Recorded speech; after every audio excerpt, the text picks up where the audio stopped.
Welcome back to the All Hazards Prepper Show. This is your host, Blake. Hope everyone is staying aware, staying prepared, and staying alive out there. This is dropping on Monday, the February the 10th. Dang, this month is already flying by. Exciting news that is going to drop probably in a couple hours, whatever time I had the schedule set on the social media platforms. But we are launching today the official hard launch of the All Hazards Emergency Management Group. We'll talk about that in a little bit, but just some exciting news before we get into the situational update.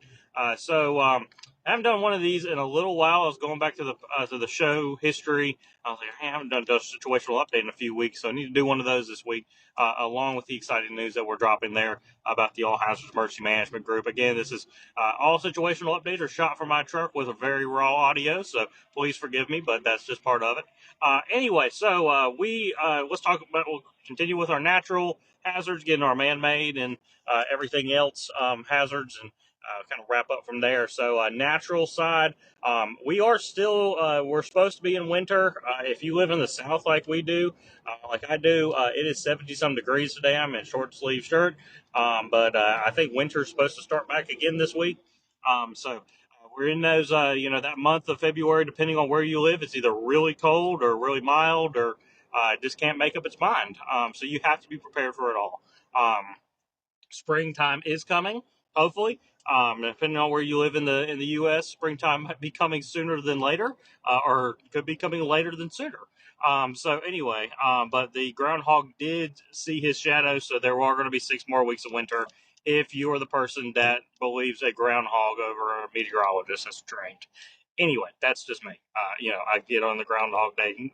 It's great. It's what's the tradition, but I'm not trusting that lives shack kids out there participating.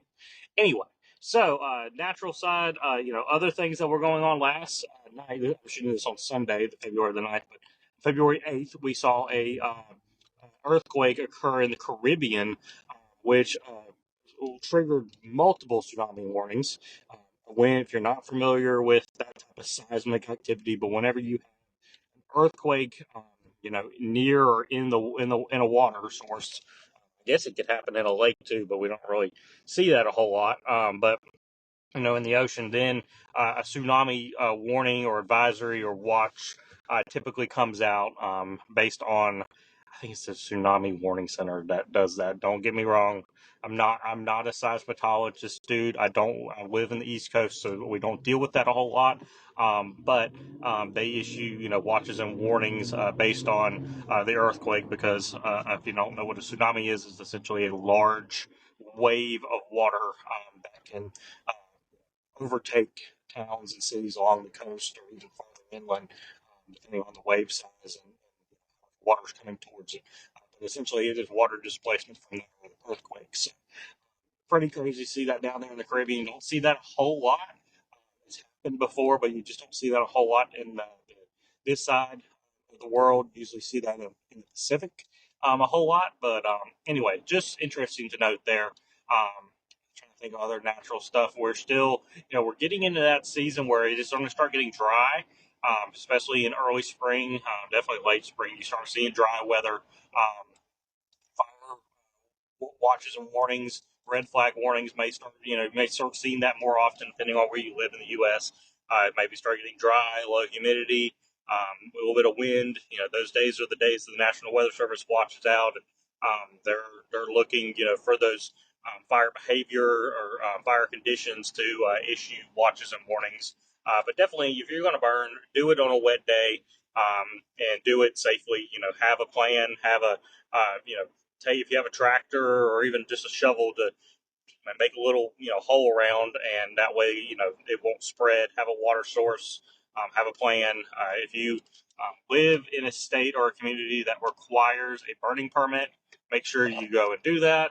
Um, and you make sure that you're notifying them, that you are burning, so that way, those were so. Whenever I was in the fire service, it was so helpful to get those. I know people think it's stupid, but that way, especially if you live in an area where there's a lot of people around, that way you could say, hey, fire department, that's in your jurisdiction, hey, we're about to do some burning, and that way, if a neighbor, someone calls and sees the smoke, they can the fire department knows that you're burning and doesn't send everything in its mother towards you to try to put it out because they know, that you are a responsible person burning. So anyway, other natural stuff, we're still in winter time.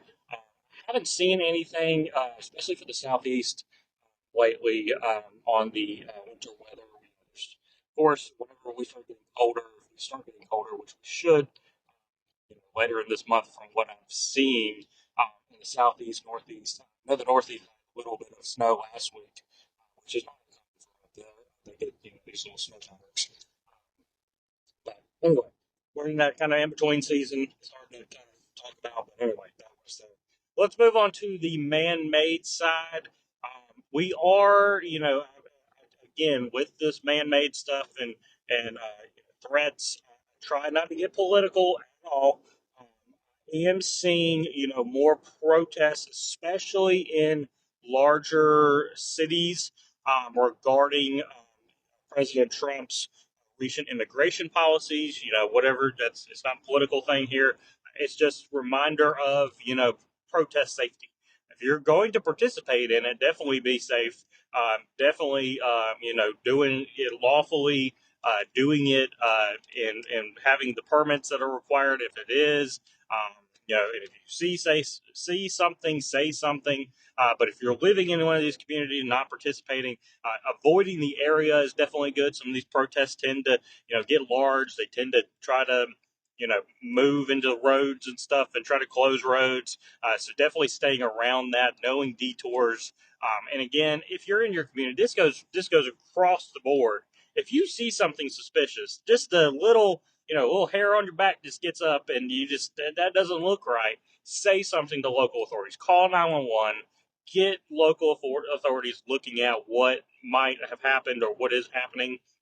Um, I promise you, if you ask any police officer out there, they rather investigate something because you thought something may be occurring rather than going back and having to deal with a larger scenario, larger incident. Based on that. 1 minute. I gotta get some water.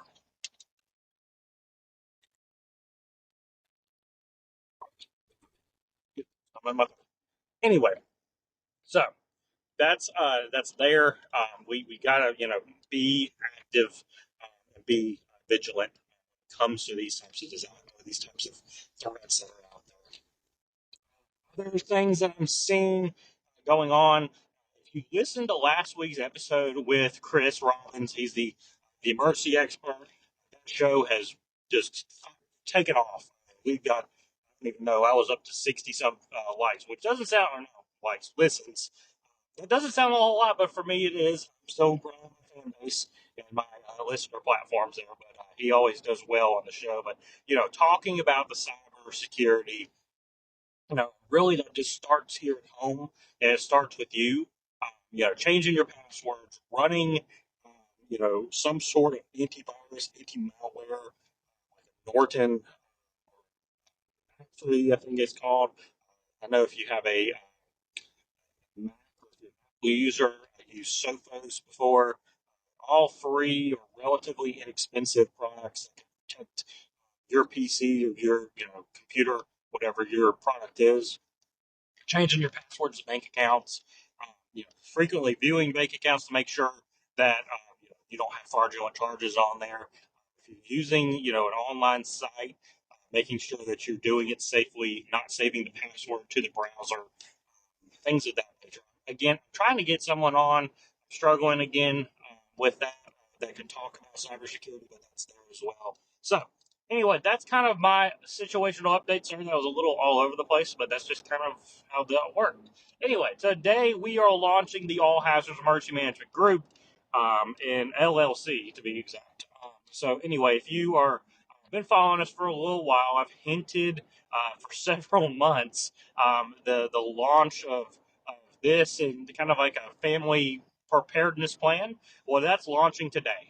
After about 8 months, I seriously started this last June of working on this.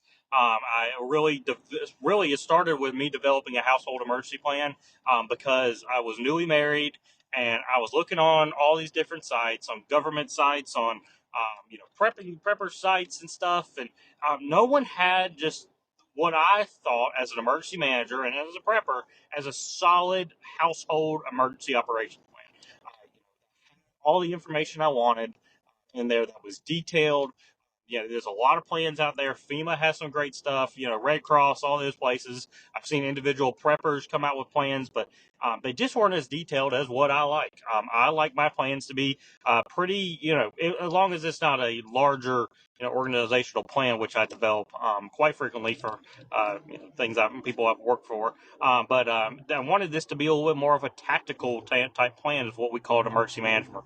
Emergency management. We have our very comprehensive plans that are kind of vague and broad, but we really have our tactical plans, which are a little bit more, um, if you will, call rough written.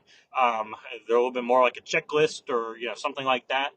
But I really wanted a family to be able to look at a plan and really think through whenever planning about different things that they need to identify. Really, emergency planning, the likelihood of you pulling that emergency plan out during a disaster is very slim. I'll go ahead and tell you it's very slim. I I don't know of any emergency manager that's ever pulled out their EOP, which is an emergency operations plan, and dropped it on the desk at the emergency operations center and said, okay, this is what we need to do. Really, emergency planning is to get you thinking, to get you doing, that planning and that preparedness process, putting it into the plan, and then testing and exercising that plan as well. So that's kind of what I am dropping today, is that household emergency operations plan, along with so that plan is $20. The first 10 people that download the plan, if you check out, I think it's all hazards 505 is the coupon code. Only the first 10 will get $5 off of that plan. The other thing I'll be doing is actually working with you directly to fill out that plan for you, doing consulting. That option's only $80. I know it seems like a whole lot, or maybe seems like a little. But there is a exact on the PayHip website, which is what I use to publish all of this. Um, it's pretty detailed of what I'll do during that process, how I'll work through your plan and all that, and kind of what. And of course, if we want to go, do extra, if you do some extra things, if you want me to come out and actually conduct training and exercise for or drill with your family, I would love to do that. If you're in the southeast, North Carolina, Virginia, South Carolina area, I can get there relatively fast, being here in the southeast North Carolina. But I can do that as well. And then the next thing, so that option's $80 if you want to do that. And then the next thing is just kind of overall consulting. My dream or my long term goal when I retire is to kind of do full time emergency management consulting. So with that, that's already kind of on the website. If someone reaches out to me, they have a small business, they have an entertainment venue, something of that nature, maybe a preschool or a small school or something. I think I'm on the smaller level right now, as I am one person. I do have the ability to bring in others, but I'm sure I don't want to do that yet. But anyway, so that option is there as well. There's no price on that. That would have to be quoted. But definitely, if you just, we want to talk about something or talk about, an idea that you have for yourself or your family or your, small business or venue or school, even churches, I would be happy to reach out to me, and I can discuss that with you, and we can look at how to better prepare yourself or your organization for all hazards. This can it includes conducting safety and security assessments and emergency management assessments to really see what you need, and then we can go from there of building what you need and training and exercises, developing training and exercises for your staff or your family to test those plans and procedures that we write and make. So anyway, that is launching today. It is on the PayHip website. PayHip is a free site for you to use. And to access no subscriptions or anything. It's all right there. You just have to pay for the consulting or the plan. So I hope everyone checks that out. I will be sharing that on the Facebook page. There's a separate Facebook page now for the All Hazards Emergency Management Group, where I'll be sharing a little bit more business related topics and all that. But Hope everyone continues to stay aware, stay prepared, and stay alive out there. Exciting people coming on the show in the next coming weeks as well. So be on the lookout for that. Hope everyone has a great week. The All Hazards Prepper out.